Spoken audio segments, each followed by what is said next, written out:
டெல்லியில் 6 இடங்களில் குண்டுவெடிப்பு நிகழ்த்த திட்டமிட்டது என்ஐஏ விசாரணையில் அம்பலமாகியுள்ளது. டெல்லியில் கடந்த சில தினங்களுக்கு முன்பு நிகழ்ந்த கார் குண்டுவெடிப்பில் 14 பேர் உயிரிழந்தனர். படுகாயமடைந்த 30க்கும் மேற்பட்டோர் மருத்துவமனையில் அனுமதிக்கப்பட்டுள்ளனர்.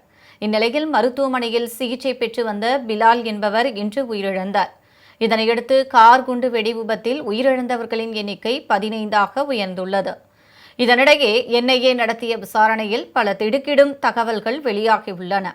ஜெய்ஷ்-இ-முகமது தீவிரவாத அமைப்பைச் சேர்ந்த 5 பேர் ஆகஸ்ட் மாதம் டெல்லியில் நுழைந்து தாக்குதல் நடத்த திட்டமிட்டது தெரியவந்துள்ளது.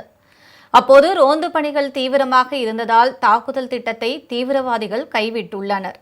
இதனைத் தொடர்ந்து டெல்லியிலும் ஹரியானாவிலும் முகாமிட்டிருந்த தீவிரவாத குழுக்கள் நவம்பர் 1ஆம் தேதி 3 காரில் வெடிப்பொருட்களை நிரப்பிக்கொண்டு டெல்லியில் நுழைந்துள்ளனர்.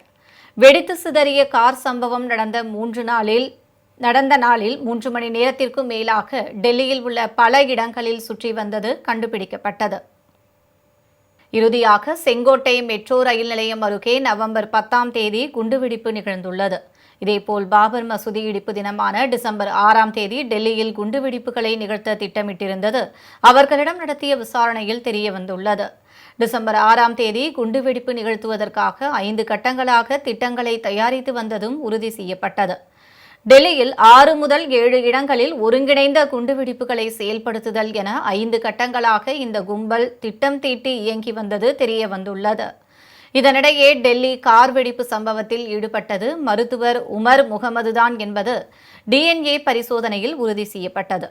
இந்த சம்பவத்தில் காரை ஓட்டி வந்த நபர் காஷ்மீர் புல்வாமா மாவட்டத்தைச் சேர்ந்த டாக்டர் உமர் முகமது என சந்தேகிக்கப்பட்டது.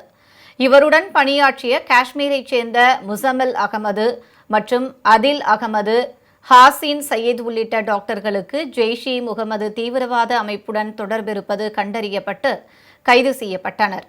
இவர்களிடம் நடத்தப்பட்ட விசாரணையில் டிஎன்ஏ பரிசோதனையிலும் காரை ஓட்டி வந்து குண்டுவெடிப்பு நிகழ்த்தியது உமர் முகமது என்பது உறுதி செய்யப்பட்டது.